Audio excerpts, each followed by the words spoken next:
بیکاری۔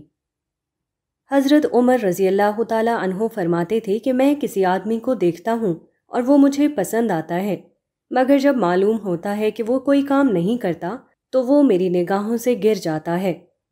یہی روایت ابن الجوزی نے تلبیس ابلیس میں ان الفاظ میں نقل کی ہے۔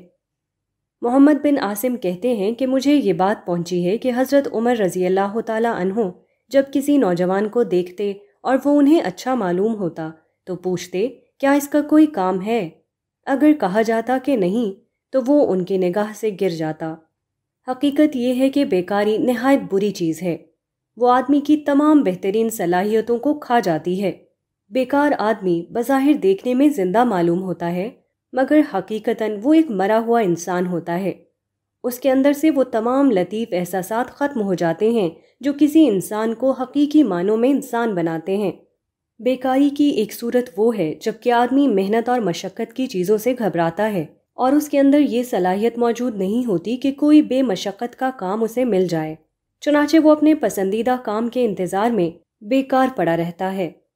دوسری صورت یہ ہے کہ آدمی کو وراثت میں یا کسی اتفاقی سبب سے ایسے ذرائع معاش حاصل ہو جائیں جن کے لیے اس نے کوئی ذاتی کسب نہیں کیا تھا، مثلاً بینک میں جمع شدہ رقم یا جائیداد جس کی آمدنی یا کرایہ اس کو اپنے آپ ہر ماہ ملتا رہے۔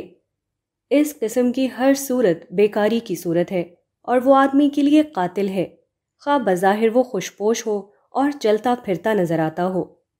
ہر آدمی کو چاہیے کہ وہ اپنے لیے کوئی جائز کام اختیار کرے اور صبح شام اپنے آپ کو اس میں مشغول رکھے۔ جس کے پاس کام کی مشغولیت نہیں، اس کے پاس زندگی بھی نہیں۔ بیکار آدمی کو آپ کبھی بھی اعلیٰ انسان نہیں پائیں گے۔